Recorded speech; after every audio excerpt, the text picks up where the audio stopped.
multiplicative inverse. So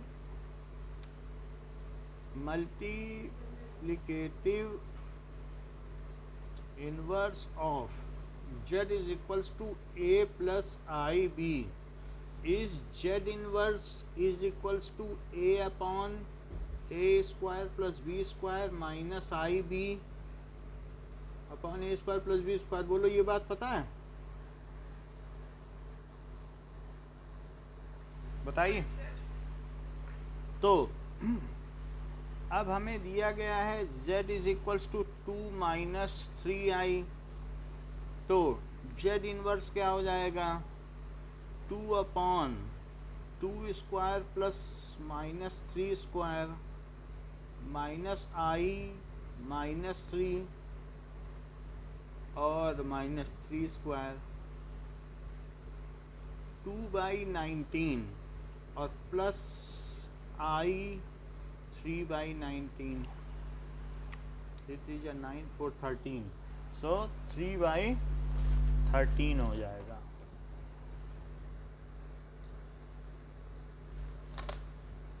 so this is multiplicative inverse. आगे देखिए और भी कुछ कहता है क्या? ठीक है. एग्जाम्पल 6. एग्जाम्पल 6 क्या कह रहा है? Example 6 says express in a plus i b form. जैसे रेशनलाइज करती हो वैसे ही काम कर रहा है. तो नीचे हम आई नहीं छोड़ सकते. a प्लस आई बी के फॉर्म में ही कॉम्प्लेक्स नंबर को दिखाया जाता है. तो this is 1 minus root 2i. तो क्या कर देना चाहिए? Root 2i upon 1 minus root 2i multiplying denominator and numerator by complex conjugate of denominator. ये हमने क्या किया है? Multiply numerator and denominator by complex conjugate of denominator. Conjugate का मतलब है कि जो इरेशनल पार्ट है, जो इमेजिनरी पार्ट है, सॉरी इमेजिनरी पार्ट, उसका साइन चेंज कर दो. तो हमें क्या कर देना चाहिए? इमेजिनरी पार्ट क्या है और किसका साइन चेंज कर देना चाहिए? 1 प्लस रूट 2i. बोलो समझ में आई बात? तो अब नीचे क्या हो जाएगा?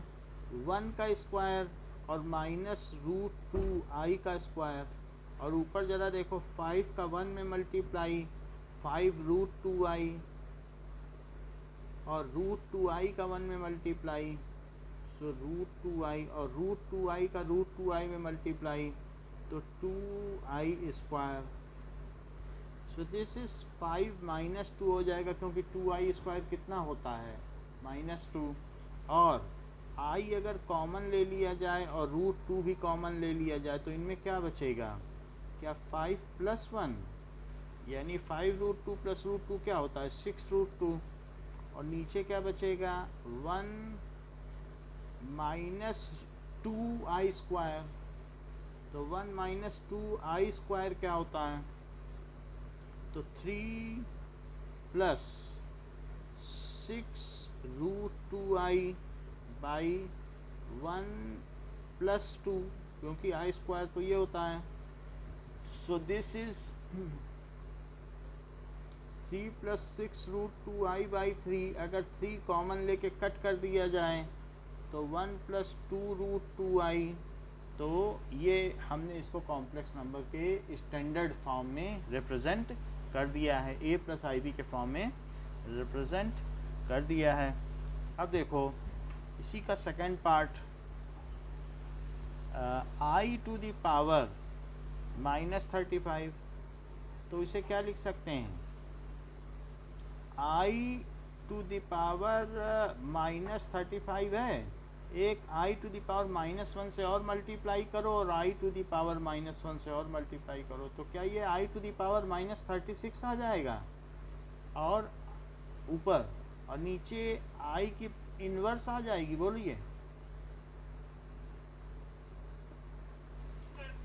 तो इसे क्या आई टू द पावर 36 की पावर -1 लिख सकते हैं और नीचे का आई ऊपर लिख सकते हैं?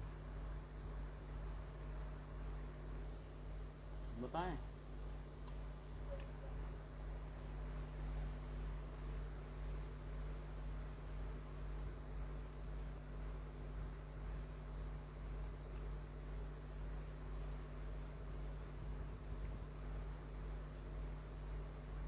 वन का इन्वर्स क्या होता है? One by one. वन का इन्वर्स क्या होता है? One by one. तो आई आ गया, तो क्या ये 0 प्लस आई 1 हो गया?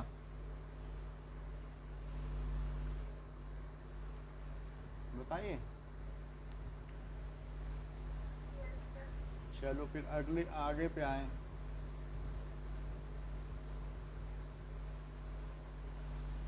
एक्सरसाइज पे आ जाइए।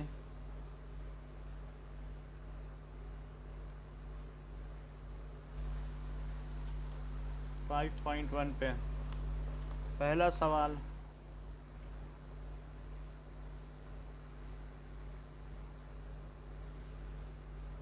तो फर्स्ट क्वेश्चन देखते हैं।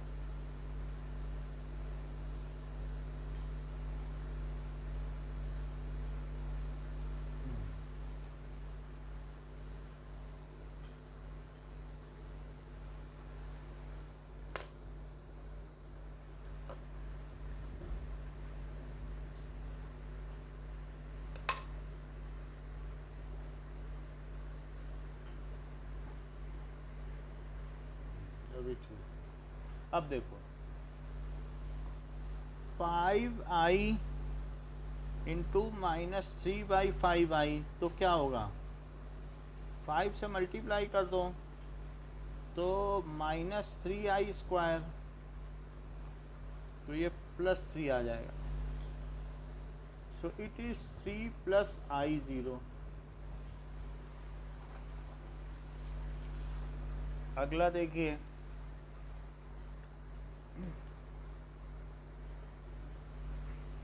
Second, i to the power 9 plus i to the power 19 को कैसे लिखेंगे बताओ?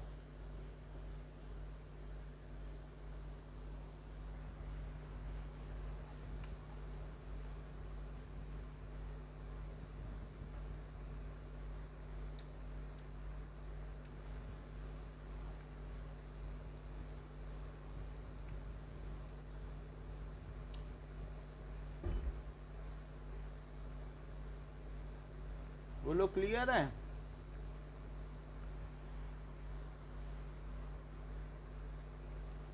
बताइए। तो ये चीज हो जाएगी। So it is 0 + i0। i to the power -39, तो i टू द पावर -39, तो 1/i to the power 39, 1/i to the power 36, i का स्क्वायर और i, तो 1/1 इंटू -1 इंटू i। बोलो ठीक। हाँ हाँ, i से मल्टीप्लाई करो तो नीचे क्या बन जाएगा? i/-i², तो क्या i/1 आ जाएगा?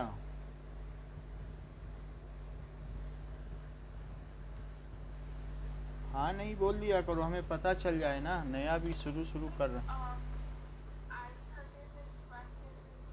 क्योंकि i टू दी पावर जो 4 का मल्टीपल है वो 1 होगा। i to the power 4 to the power 9।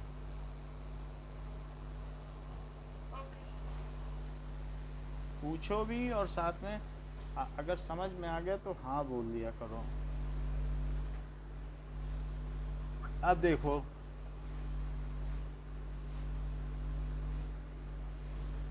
+i7 + i7, तो ये 21 प्लस आई 21 और प्लस 7i और प्लस आई स्क्वायर 7, तो 21 माइनस 7 कर दो, और 21 प्लस 7 कितना होता है, क्या 28i? तो क्या ये 14 प्लस 28i हो जाएगा? ओके, नाउ नेक्स्ट देखो, फिफ्थ। क्या फिफ्थ सिक्स्थ आपके ऊपर छोड़ दें? बताओ, कुछ सरल लग रहा है कि कठिन? ये फिफ्थ है, ये फोर्थ है, ये सब आसान सवाल हैं, खुद ही कर लोगी, ठीक है ना? तो ये सब कर लेना। This is fourth, third, second. अब देखो, फिफ्थ सिक्स छोड़ देता हूँ, सेवेंथ देख लेता हूँ।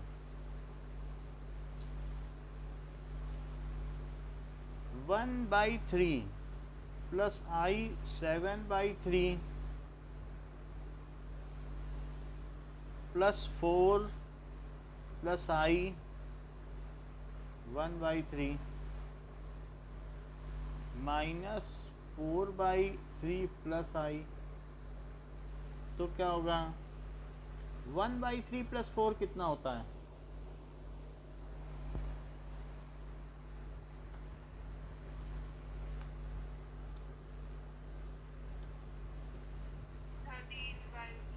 ठीक है, और ये भी 4/3, इसको भी ले लो, और आई वाले एक साथ ले लो।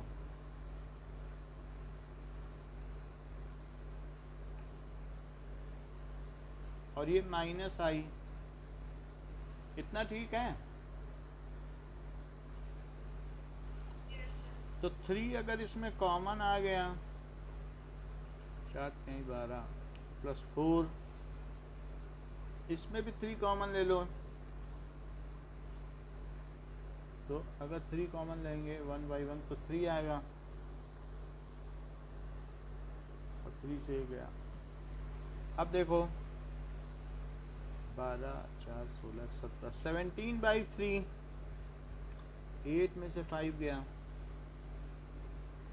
8 में से 3 गया, तो 5, 5/3, ये चीज आ गई।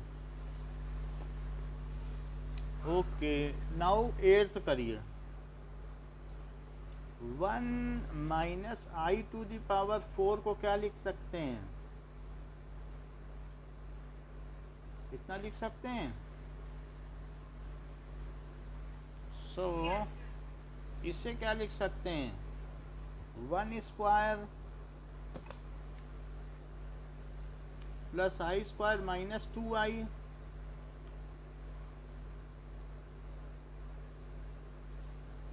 तो 1 माइनस 1 माइनस 2i,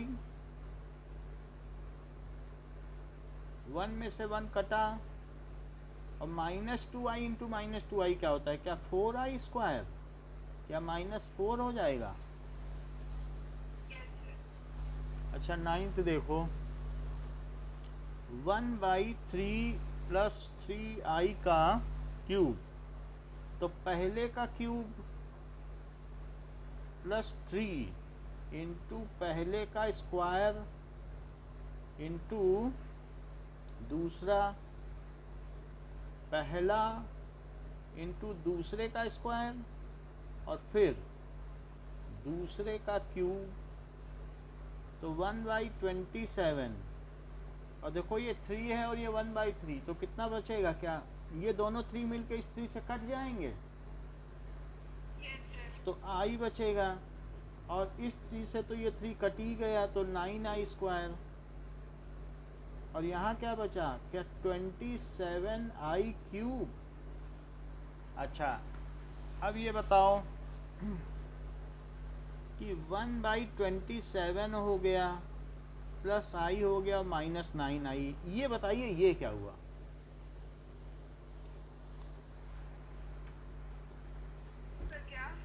ये क्या चीज हुई?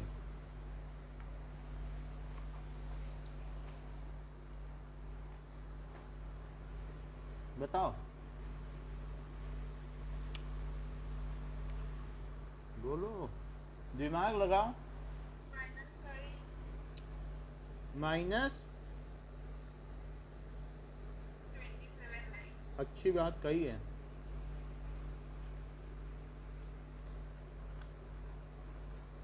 ये -9 बचा, -9 आई नहीं बचा, आई स्क्वायर तो खुद ही निगेटिव हो गया ना, तो -9 बचा कि नहीं,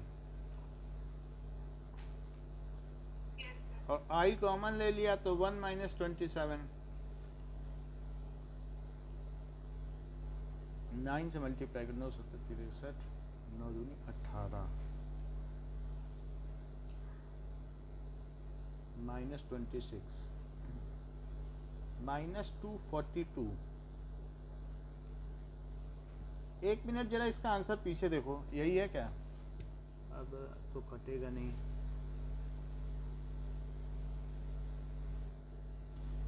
वन बाई 3 + 3 आई। चलो अब आगे देखते हैं। 10th -2 -1/3i का क्यूब, तो पहले का क्यूब,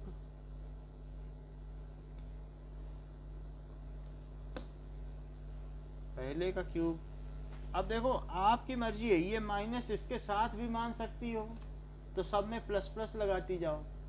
अब माइनस अलग से मानोगी तब रूल लगाना पड़ेगा। मैं माइनस इसी के साथ मान लेता हूँ, तो बीच में प्लस रहेगा, बताइए।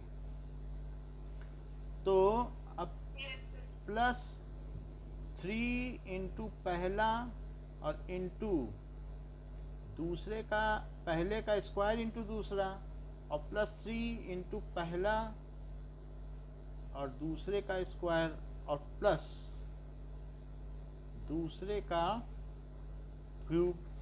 एक ये चीज हो गई। तो इट इज -8, और क्या हो गया, 3 4 जा 12, तो 12 इंटू -i/3 और -6 है, सो ये 3, तो दैट इज -6/9, क्योंकि यहाँ से 9 आ जाएगा और i का स्क्वायर, और यहाँ से क्या आ जाएगा, -i³/27। तो क्या चीज आ जाएगी, -4i, और ये माइनस माइनस +2/3, और i³ से क्या होता है, क्या -i बनेगा। तो अब हमारे पास क्या क्या चीजें हो गई,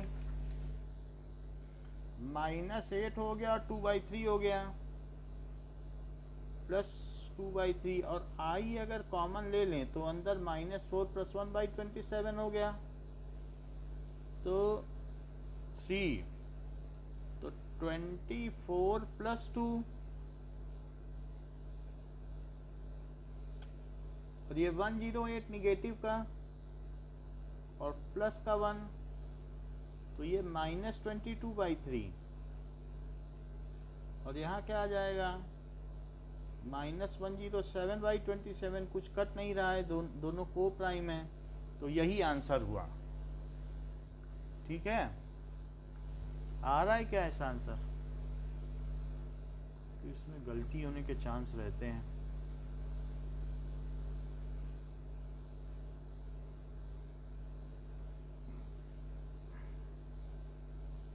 यही 12 कि नहीं, अच्छा देखो एक और काम कर सकती हो कि यहाँ पे जो चीज़ है इसको क्या कर लो, ब्रैकेट के अंदर -1 कॉमन ले लो, तो क्या ये 2 + 1/3i हो जाएगा, और फिर पूरे पे क्यूब है, तो -1 का क्यूब क्या हो जाएगा, क्या -1, तो -1 पे भी क्यूब और इस पे भी क्यूब, और 2 + 1/3i को सॉल्व कर लो, और -1 के क्यूब को माइनस लगाती रहना।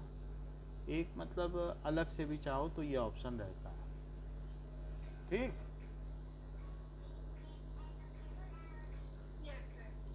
अगला देखो,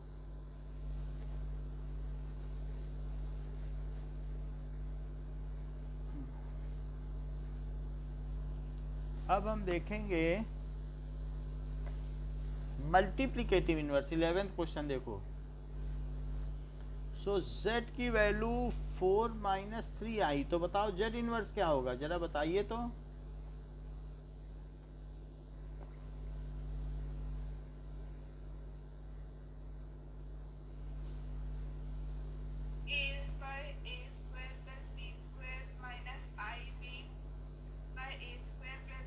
तो ठीक है, 4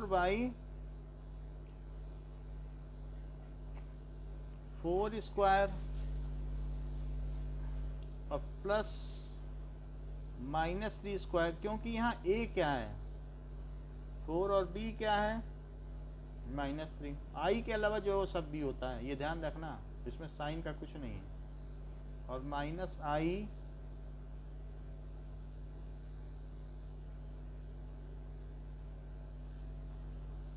तो 16 + 9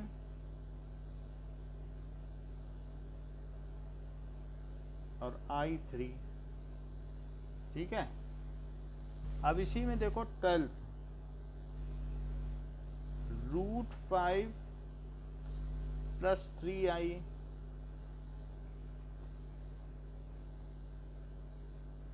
ये देखो। तो z इनवर्स क्या है, पहला और पहले का स्क्वायर, दूसरे का स्क्वायर, माइनस लगाया। अब दूसरा पहले का स्क्वायर और दूसरे का स्क्वायर, तो √5/5 + 9, 5 में 9 जोड़ो तो 14।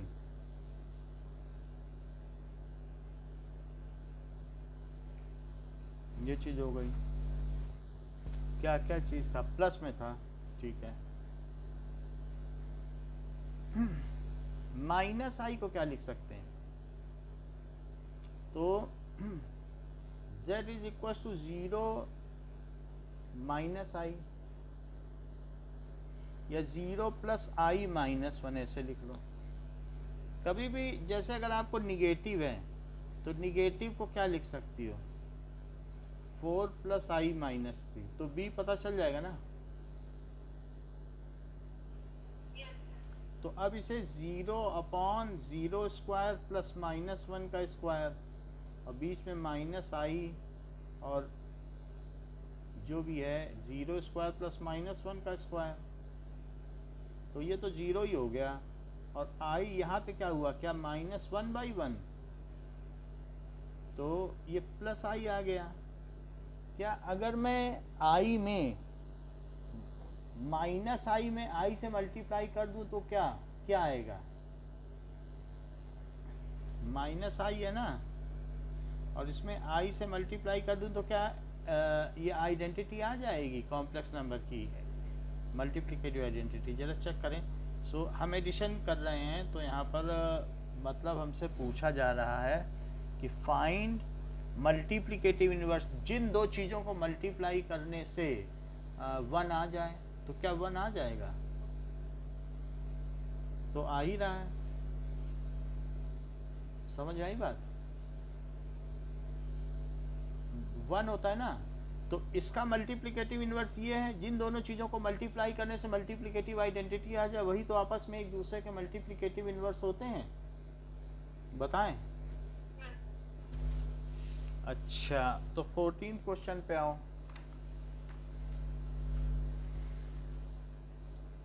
14th क्वेश्चन क्या कह रहा है कि 3 + i √5 और 3 - i √5 और डिवाइडेड बाई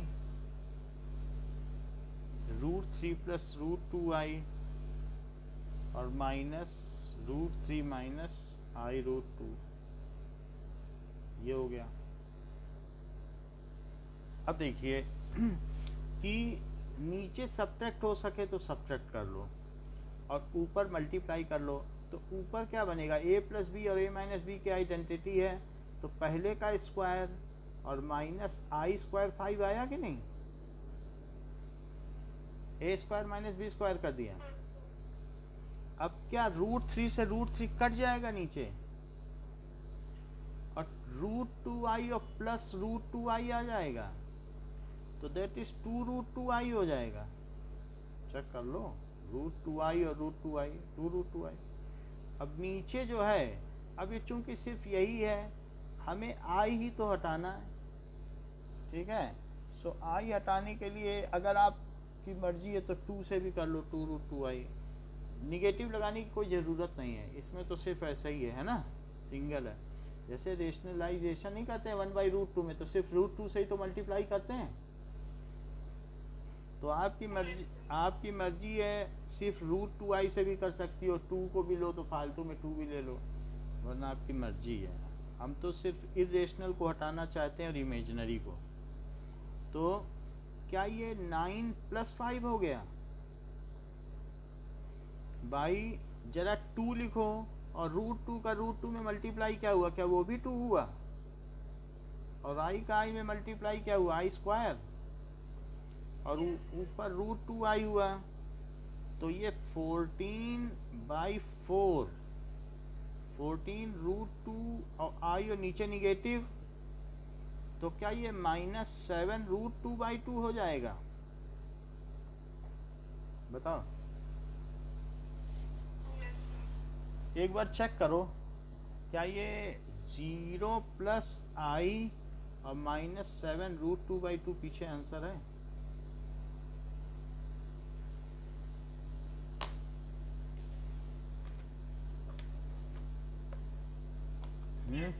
चलो, नाउ पेज नंबर 106 पे आओ।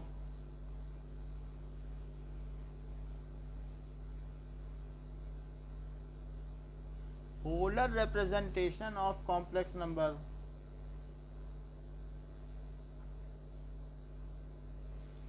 कभी भी दो तरीके के रिप्रेजेंटेशन होते हैं, एक कार्टेशियन फॉर्म होती है, एक पोलर फॉर्म।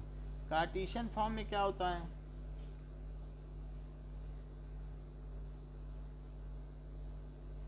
कार्टेशियन फॉर्म में अगर हमें किसी को बताना है तो 2, 3 बताना पड़ता है, तो हम उसकी लोकेशन जान जाते हैं कि भाई वो कहाँ पर है। एक्स एक्सिस ले लेते हैं, वाई एक्सिस ले लेते हैं, और पता चल जाता है।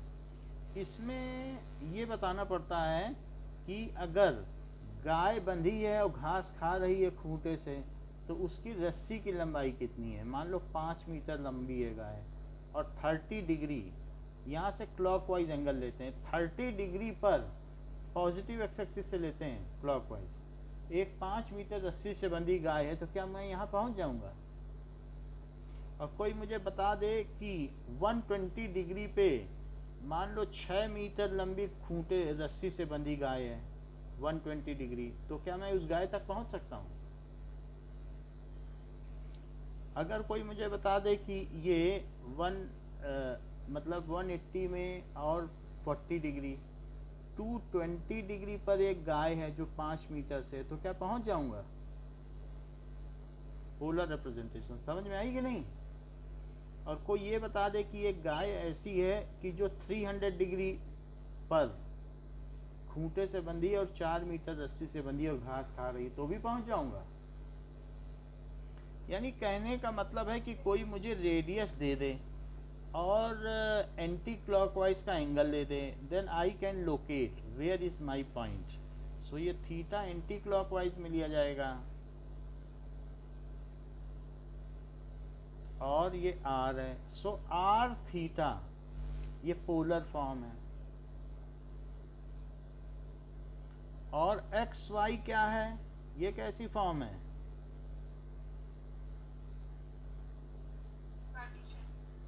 कार्टेशियन फॉर्म है। तो दोनों फॉर्म ही फेवरेट है लोगों की। तो r theta is called polar form.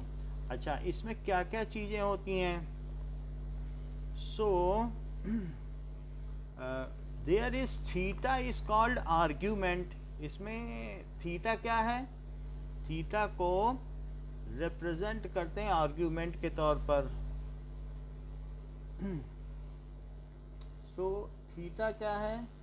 It is argument, angle को आर्ग्यूमेंट कहते हैं, ऑफ जेड। तो आर्ग्यूमेंट ऑफ जेड। और ये आर क्या है? क्या यही मॉड जेड है? पहले हमने ये जो लेंथ ली थी क्या इसे मॉड जेड कहा था? मॉडुलस ऑफ जेड, बोलो। ये मॉडुलस ऑफ जेड होगा और आर्ग्यूमेंट का मतलब एंगल ऑफ जेड होगा। तो दो चीजें हैं, किसी भी कॉम्प्लेक्स नंबर से हम वहां पहुंच सकते हैं। अब नीचे देखो कई फिगर दिए हैं, तो किसी में थीटा फर्स्ट क्वाड्रेंट में ले जा रहा है, किसी में सेकंड में ले जा रहा है, किसी में थर्ड में ले जा रहा है, किसी में फोर्थ में ले जा रहा है। तो आप जैसे जाना चाहो जा सकते हो, लेकिन सारे एंगल किससे लिए जाएंगे? क्या पॉजिटिव एक्स एक्सिस से लिए जाएंगे? तो सारे एंगल आप देख लो लिए गए हैं पॉजिटिव एक्स एक्सिस से। अच्छा, अब देखो अगर आपने ये जो थीटा लिया है, so for any number theta की value represent only one value of theta, however any other interval दूसरे कैन बी टेकन।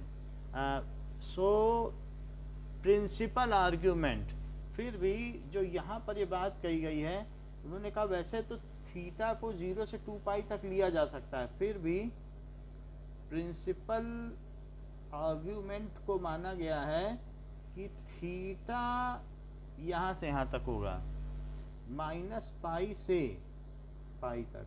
कह रहा है कि हमें ज़्यादा घूमना ना पड़े, कि अगर मान लो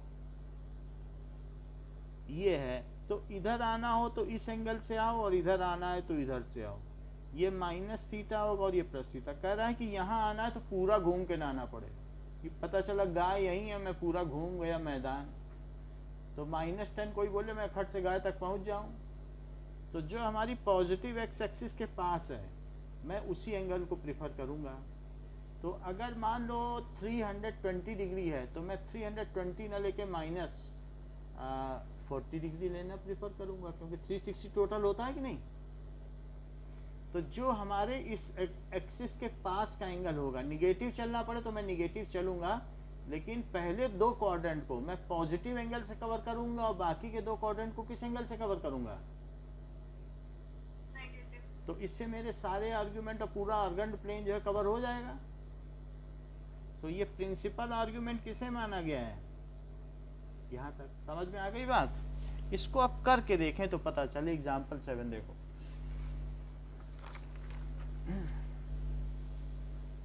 नाउ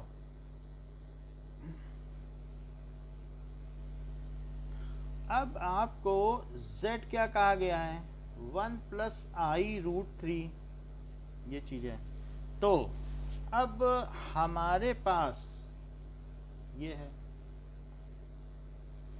मान लीजिए ये थीटा डिग्री है और ये r है। तो ये क्या आप मुझे बता सकते हैं, अगर मैं इसे एक्स वाई के फॉर्म में लिखूंगा तो क्या ये एक्स वाई है? और एक और बात बताओ मुझे, कॉस थीटा क्या कहलाएगा? यहाँ से कॉस थीटा क्या x/r कहलाएगा? चेक करो, बेस बाई हाइपोटेनियस। और साइन थीटा क्या कहलाएगा बताओ? क्या y/r कहलाएगा? बोलो, इससे क्या इंप्लाई होता है? x क्या है? क्या r cos थीटा? और इससे क्या इंप्लाई होता है? y क्या है? क्या r sin थीटा? अच्छा, हमारा कॉम्प्लेक्स नंबर क्या है? क्या x + iy है? और हम x की जगह क्या लिख सकते हैं? जैसा कि आपने यहाँ से देखा, क्या मैं इसे r cos थीटा लिख दूं? और y की जगह क्या लिख सकते हैं? r sin theta. अगर आप ऐसा लिख सकें और r को सबसे बाहर लिख सकें और cos theta + i sin theta, तो अगर इस फॉर्म में रिप्रेजेंट कर सकें then it is polar form. क्योंकि इसमें कौन कौन सी चीजें आ रही? r और थीटा। लेकिन इस बात का ध्यान अवश्य रखें कि थीटा जो है वो -पाई से पाई के बीच होना चाहिए। समझ में आ गई बात? तो अभी ये तो इस फॉर्म में नहीं है क्योंकि इसमें कहीं थीटा है ही नहीं। तो अब हम इसमें से थीटा और r पता लगाएंगे। तो जरा देखें z क्या दिया है बताओ? क्या 1 + i√3 है? क्या x की वैल्यू 1 है यहाँ पे और y की वैल्यू √3 है? कहीं आप x को r cos थीटा तो नहीं समझ रही हैं और y को r sin थीटा तो नहीं समझ रही हैं?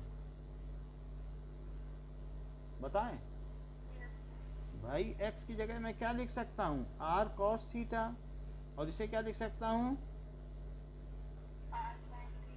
ऐसा किया जा सकता है क्योंकि इसका इधर की ओर कंपोनेंट है r cos थीटा, तो वो x हो जाता है। कंपोनेंट भी तो वेक्टर में निकाला जाता है, और इसका फिर जो इधर की ओर कंपोनेंट है वो r sin थीटा, इसे भी निकाल सकते हैं। जो भी हो यही है। चलो, इतनी बात तो समझ में आ गई। अगर ये squaring and adding both side,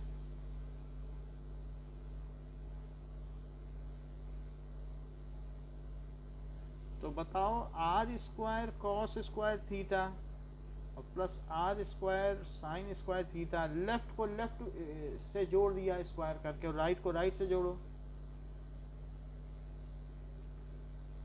तो क्या ये cos square theta plus sine square theta आ जाएगा? और क्या इसकी वैल्यू 1 + 3 आ जाएगी? तो क्या आर स्क्वायर 4 आ जाएगा और आर की वैल्यू ±2 आ जाएगी? और चूंकि ये एक लेंथ है, सो टेकिंग निगेटिव साइन की पॉजिटिव साइन,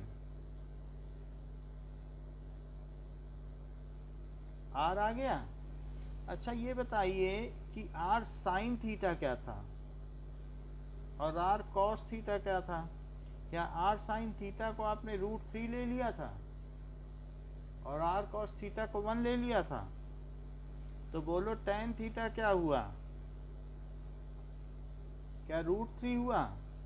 तो tan थीटा क्या हुआ? क्या tan π/3 हुआ? क्या π/3 माइनस पाई से पाई के बीच लाई करता है? ये प्रिंसिपल आर्गुमेंट में लाई करता है? बोलो। अब पाई को लिया जाएगा, इसको लिया जाएगा, इसको नहीं लिया जाएगा, क्योंकि पाई से भी वहीं पहुंच सकती हो, माइनस पाई से भी। तो बुक कह रही है अगर जब लेना हो तो ये लेना, क्योंकि पाई से भी वहीं पहुंचोगी, माइनस पाई से, तो 2 बार तो नहीं लिया जाएगा ना। तो थीटा कितना हुआ? क्या π/3? तो पोलर फॉर्म क्या होती है बताओ? z = r cos थीटा और प्लस i sin थीटा, अगर ख्याल हो तो, क्योंकि r cos थीटा ही x था और r sin थीटा ही y था, तो x + i y ही तो लिखा है ये। r क्या 2 है और थीटा क्या ये आ गया है?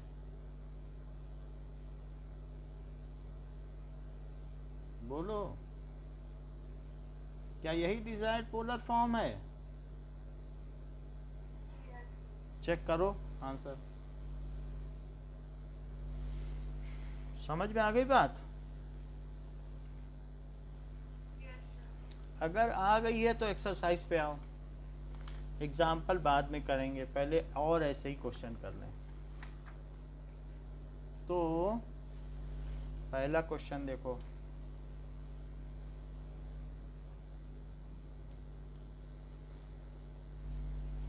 तो क्या दिया है?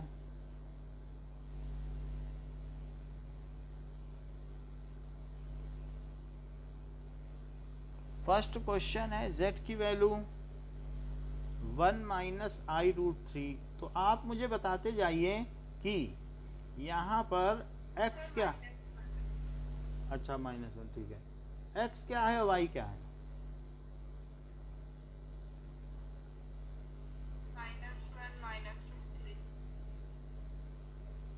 x क्या होता है?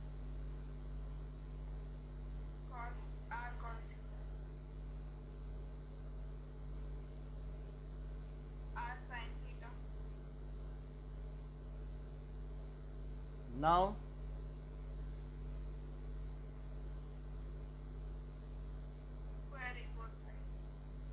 एंड एडिंग भी कर दो।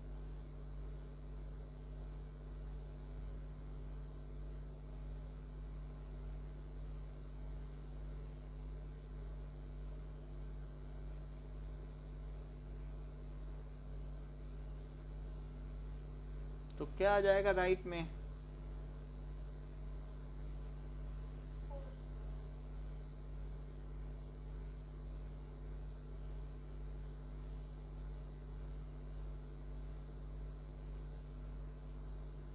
आप क्या करोगे?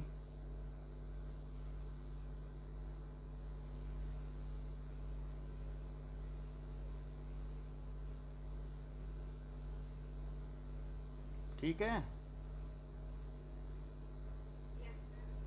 आर साइन थीटा क्या है और आर कॉस थीटा क्या है? -1। अच्छा, आर तो निगेटिव नहीं हो सकता, तो इससे आपको क्या पता चल रहा है कि कॉस थीटा निगेटिव है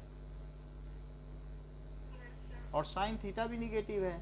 so cos theta sine theta दोनों कहाँ निगेटिव होते हैं? Cos theta sine theta both are negative. तो थीटा कहाँ लाई किया?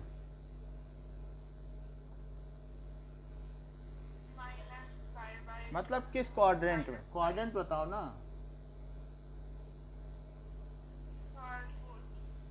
फोर्थ में कॉस निगेटिव होता है। सही सही बताओ, कॉस साइन दोनों कहाँ निगेटिव होता है?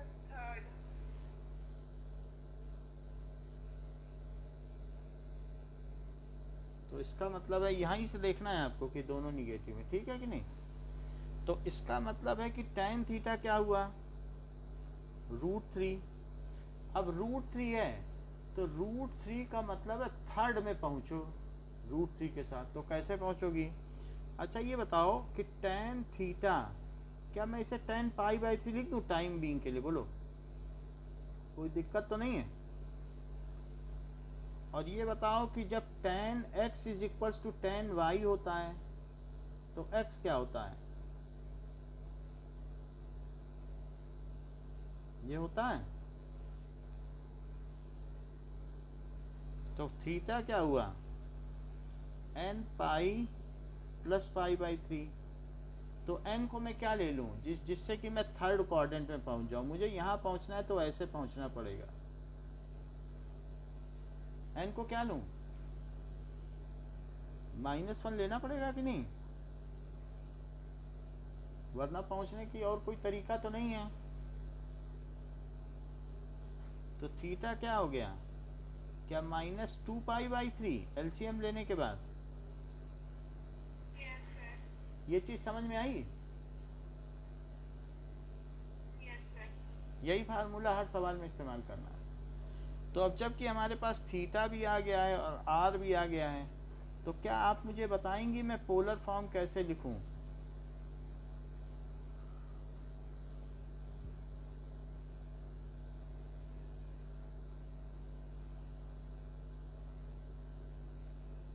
बोलो।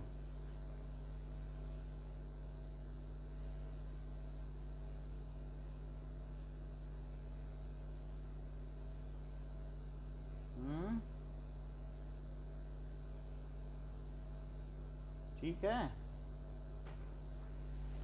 पीछे आंसर मिला लो, कुछ पूछना है तो पूछ भी लो और नहीं पूछना है तो आगे बढ़े।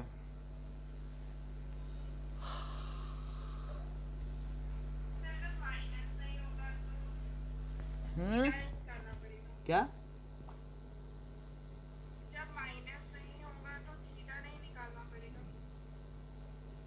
माइनस नहीं होगा? कहाँ पे माइनस नहीं होगा बताओ? पहले सवाल में आपको ना लिखना चाहिए था, आप भूल गए लिखना, क्योंकि sine theta cos theta positive है। यहाँ पे क्या पता चल रहा है? साइन थीटा कॉस थीटा क्या है? Both positive. तो ऐसा कहाँ पे होता है? तो थी ये लिखना चाहिए, मैं भूल गया। अब समझ में आई बात? तो अब थीटा हमें मिल ही गया, तो मुझे क्या करना है? हमारा तो जो वैल्यू है 60 डिग्री कहाँ पड़ता है बताओ? First quadrant. लेकिन यहाँ पे 60 से बात बनती क्या? मैं 60 लिख देता, बात बनती क्या? फर्स्ट क्वाड्रेंट में साइन और कॉस निगेटिव होते हैं, बोलो, तो बात तो फेल हो जाती ना। तो इसीलिए तो मुझे ये करना पड़ा, फिर ये फार्मूला लगाना पड़ेगा। फर्स्ट है तो ठीक है, और कहीं भी होगा तो ये फर्स्ट के अलावा और कहीं भी ये फार्मूला लगाना पड़ेगा। अगला सवाल देखो, अब बताना थीटा तो फिर सीख जाओगी, अगले में बताना। तो z क्या है, -√3 प्लस आई, तो x क्या हुआ,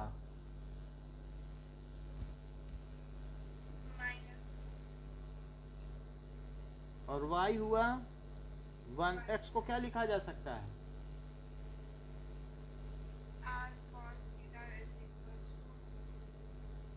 अच्छा ठीक है, r sin थीटा भी चलो मैंने आपके लिए लिख दिया। हाँ, अब मुझे बता दीजिए कि ये थीटा किस क्वाड्रेंट में है।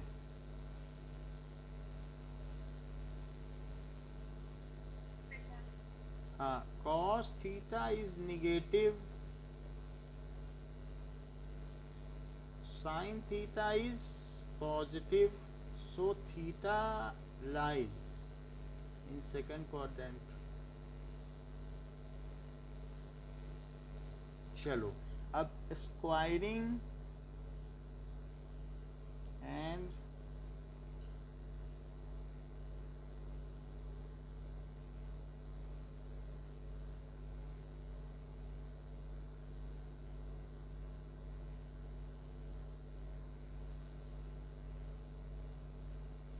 तो r क्या हुआ, 2 हो गया, टेकिंग पॉजिटिव साइन।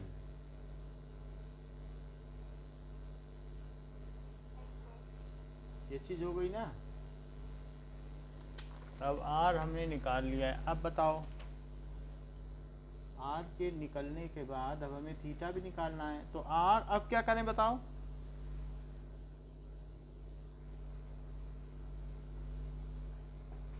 अगला स्टेप बताओ। r साइन थीटा अपॉन, सो कितना कितना आया है, 1 अपॉन -√3, तो r कट गया, tan थीटा आया, सो -1/√3, तो tan थीटा क्या हो गया, -tan π/6, सो tan थीटा क्या हो गया, चुपचाप माइनस को अंदर ले लो, कुछ करने की जरूरत नहीं है। एक तो होता है पाई माइनस π/6 करके ले लो, तो कुछ लगाना नहीं पड़ेगा, ऐसा होता है कि नहीं, क्योंकि आपने बोल ही दिया सेकंड क्वाड्रेंट है, नहीं तो फिर वही फार्मूला लगाना पड़ेगा पूरा। दो तरीके हैं, एक तो ऐसा करने के बाद theta is equals to n pi और प्लस माइनस π/6 लगाओ, तो भी n की वैल्यू 1 लेने पे आप सेकंड क्वाड्रेंट में पहुंच जाओगे। एक तो ये भी तरीका है।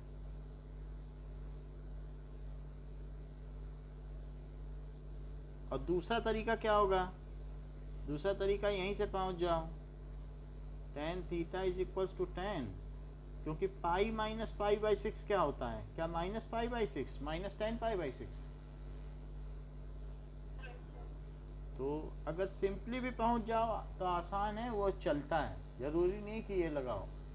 तो थीटा आ गया, आर आ गया, तो पोलर फॉर्म क्या हुई बताइए।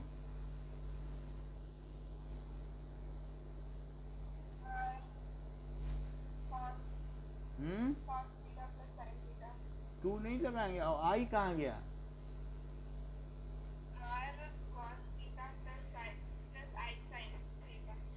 टू लिखेंगे, और cos 5π/6 प्लस आई साइन 5π/6, ये हो गया इज डिजायर्ड पोलर फॉर्म।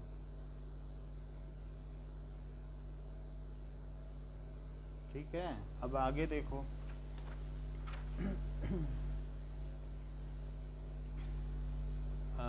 अगला सवाल क्या है, कन्वर्ट सारे एक ही जैसे हैं, थर्ड भी देखो। तो z क्या है, -1 माइनस आई, तो x क्या हो गया, तो अब ये r cos थीटा क्या हुआ,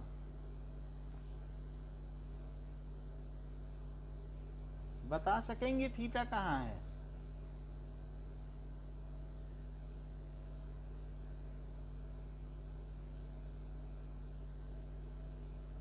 बोलो।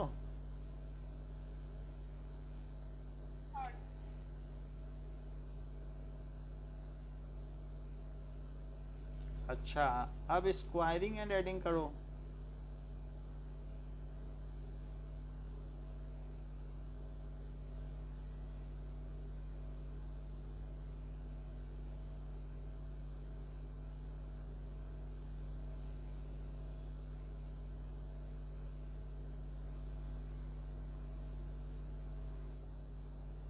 तो क्या हो जाएगा 2, तो r की वैल्यू √2 टेकिंग पॉजिटिव साइन।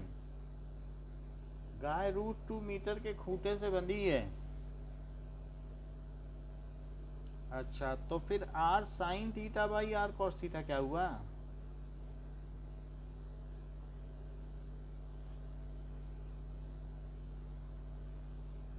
अब मुझे क्या करना चाहिए?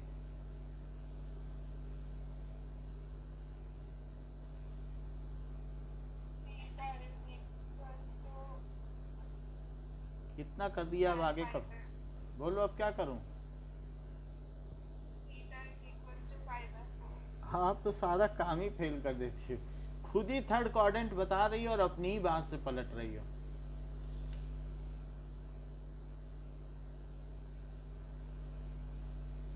जब एक चीज बोलो तो उसे निभाओ भी।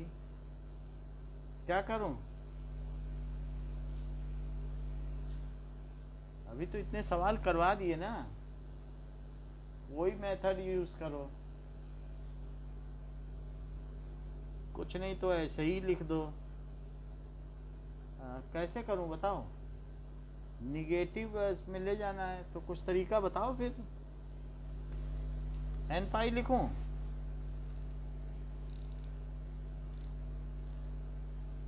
और कुछ तरीका है तो बताओ। दोनों निगेटिव ही थे। थर्ड है ना, π/4 तो नहीं लिख सकती हो। π/4। अब क्या करें, n को क्या ले लें?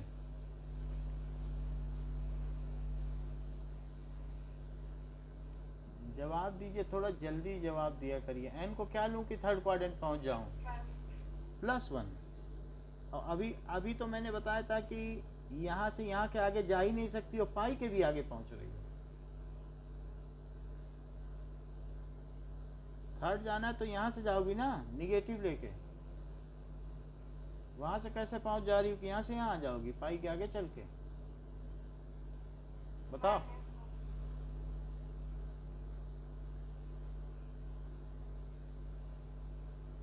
π/4 सो कितना हो गया?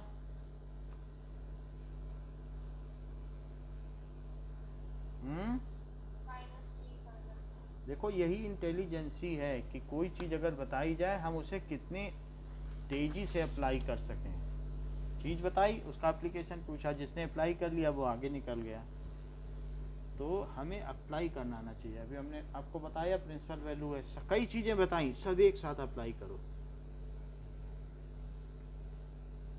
और r क्या है? √2। तो बताओ इसकी पोलर फॉर्म क्या हो गई? z is equals to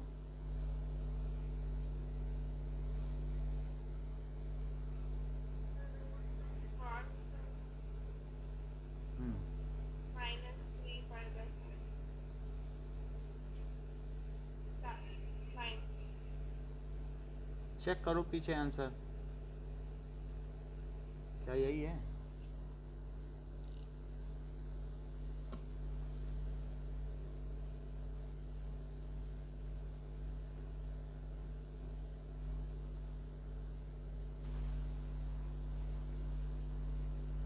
one minus दो, दोनों निगेटिव थे क्या? कौन सा सवाल हमने कर दिया?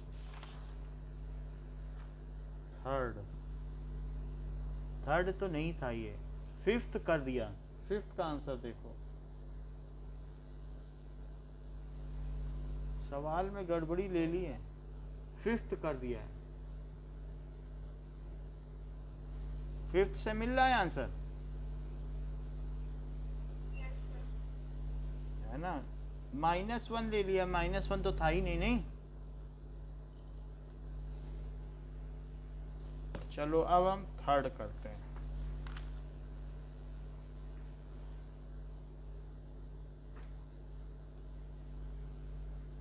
थर्ड सवाल क्या है? 1 माइनस आई, तो x कितना हो गया 1, y कितना हो गया -1। x क्या होता है,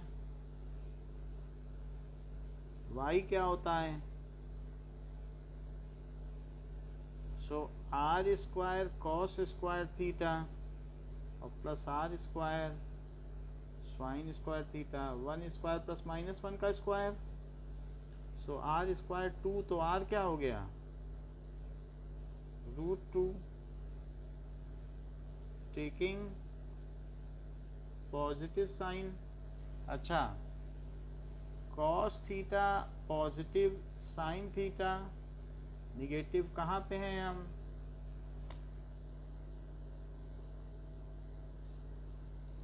बताओ,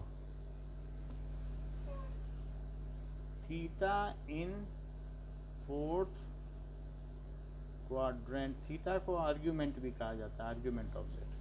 अच्छा, तो r sine theta by r cos theta की वैल्यू क्या हुई -1/1, तो टेन थीटा क्या हुआ -1, तो क्या लिख दूं टेन थीटा को, बोलो, एनी आइडिया।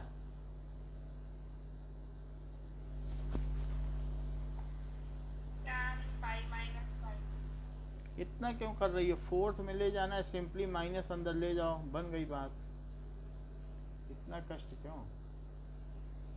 फोर्थ तो यही है कि और कहीं जाना चाहती है।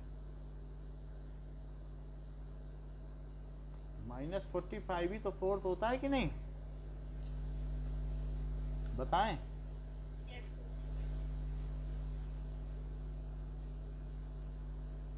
और नहीं तो फिर आप पाई माइनस पाई बाई 4 से तो फोर्थ में नहीं पहुंच सकती है, पाई माइनस पाई बाई 4 से सेकंड में पहुंचोगी कि फोर्थ में पहुंच जाओगी, 180 में से 45 घटाओगी 135, ये फोर्थ है क्या,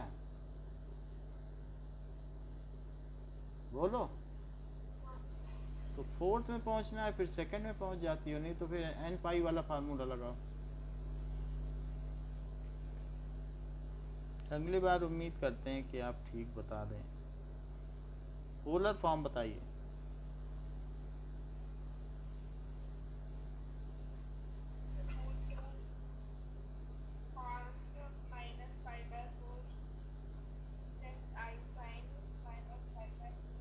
अच्छा, अगला ठीक बताना, फोर्थ सही बताओ।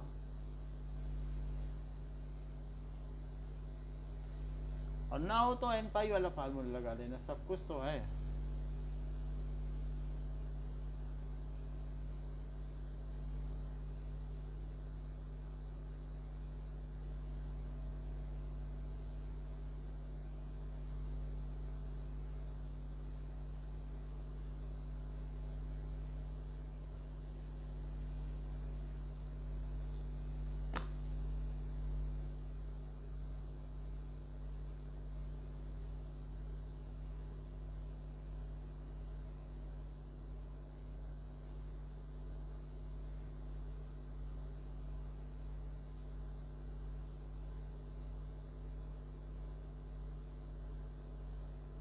हाँ, अब बताओ कॉस थीटा कैसा है,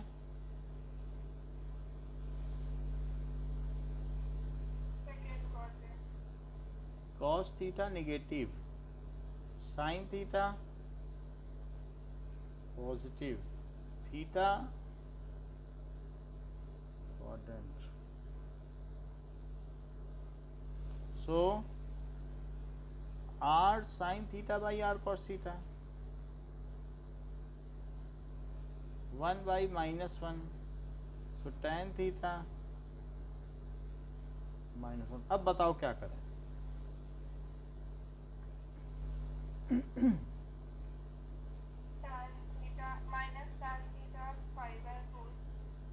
क्या लिखे यहाँ पे बताओ,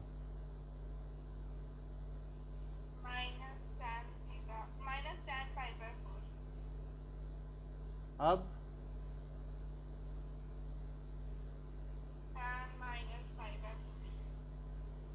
फोर्थ में पहुंच गई। खुद ही सेकंड बोल रही थी। लिख दूं 10 माइनस पाई बाई 4, हो गया सेकंड। बताओ।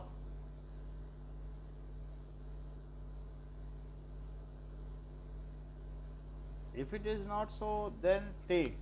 देखो एक तो चीज है कि सिंपली भी देख सकती हो, आपको सारी प्रॉपर्टी पता है कि निगेटिव एब्जॉर्व करने के बहुत तरीके हैं। कि निगेटिव को एब्जॉर्व करने के क्या तरीके हैं कि यहाँ से पाई माइनस पाई बाई 4 लिखोगी तो भी तो निगेटिव एब्जॉर्व हो जाएगा। बोलो। पाई माइनस थीटा, तो tan पाई माइनस थीटा आप सेकंड में पहुंच जाएंगे, वहां ये निगेटिव है तो माइनस tan थीटा है वही चीज की नहीं।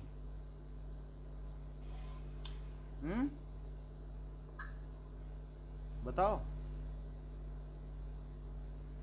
So theta is 3 pi by 4। लेकिन फिर भी अगर आप ऐसा नहीं कर पाती हैं तो आपके पास एक बहुत बड़ा रास्ता खुला जो आपको कभी गलत नहीं होने देगा। आप ऐसा लिखिए, tan है ना माइनस पाई बाई 4 है, माइनस tan पाई बाई 4। तो कुछ ना करो, निगेटिव को चुपचाप अंदर ले लो। तो क्या अब इसके बाद आप tan x is equal to tan y का फार्मूला लगा सकती हो? बताओ।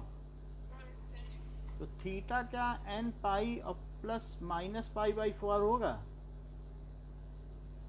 अब n की वैल्यू रखते जाओ, कभी ना कभी तो सेकंड में पहुंचा ही देगा।